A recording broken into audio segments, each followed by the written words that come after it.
Welcome to day 84 of the New Way. I'll read Matthew 6:22 through 23. The eye is the lamp of the body. If your eyes are healthy, your whole body will be full of light. But if your eyes are unhealthy, your whole body will be full of darkness. If then the light within you is darkness, how great is that darkness?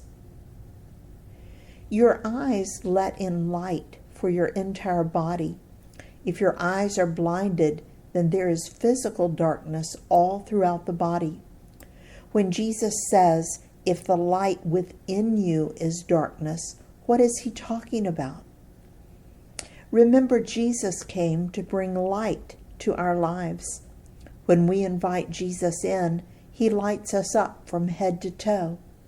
But if we are still empty, or we are, by choice, not obeying the Holy Spirit, then all will be dark, and it will affect your entire life. Spiritual darkness is a lot worse than physical darkness. Now let's read Matthew 6:24. No one can serve two masters.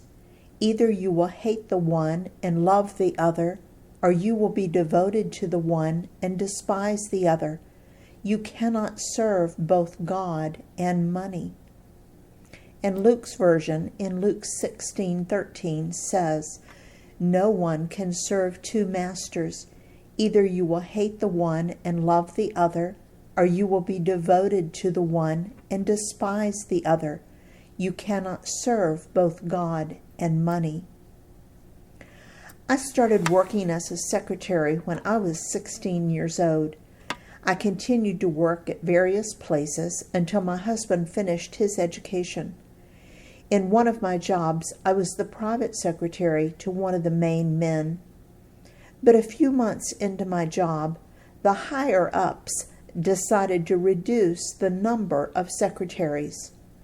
The remaining 3 secretaries were supposed to all work for the 5 bosses. Now that might sound good in theory, but it turned out to be a mess, especially since each one of these men, or bosses, were used to having a private secretary. Here's an example of a typical day for me. I would arrive at work and have a stack of things to do in my inbox. Then my old boss would say, I have an important paper that I need you to do first.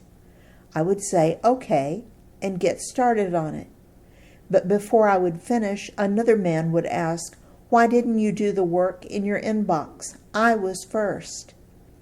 I would promise to get to him next, but before I did, yet another boss would call me into his office and need help with a project. It was totally frustrating to everyone, and it was total chaos. Needless to say, it didn't work very well. God designed us that way. Now you may discover that you have multiple bosses in life. It will be important for you to determine who is the top boss. My answer is God. When He's the boss, everything else falls into its proper place. Many people are surprised at the 2 bosses that Jesus named who vie for your attention. How can money or wealth be your boss? I believe our world worships money and wealth. I believe it is the boss for most people. When you make a decision based on money, you are letting money be the boss. When you make a decision based on God's leading, you are letting God be the boss. I know a man who says God called him to the mission field, but who said no because of money.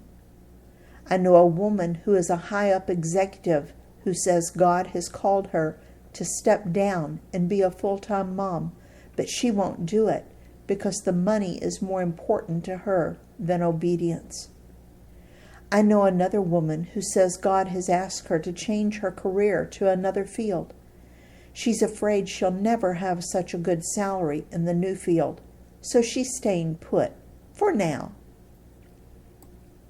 I also know a woman who was obedient to God, even though it meant financial ruin for her and her 4 children. She was obedient, and God provided for them in amazing and miraculous ways. And I could tell you many, many stories of God's faithfulness when we have chosen to be obedient. If you want God to be boss, you can't let money be in charge of the decisions. In His service, Dale.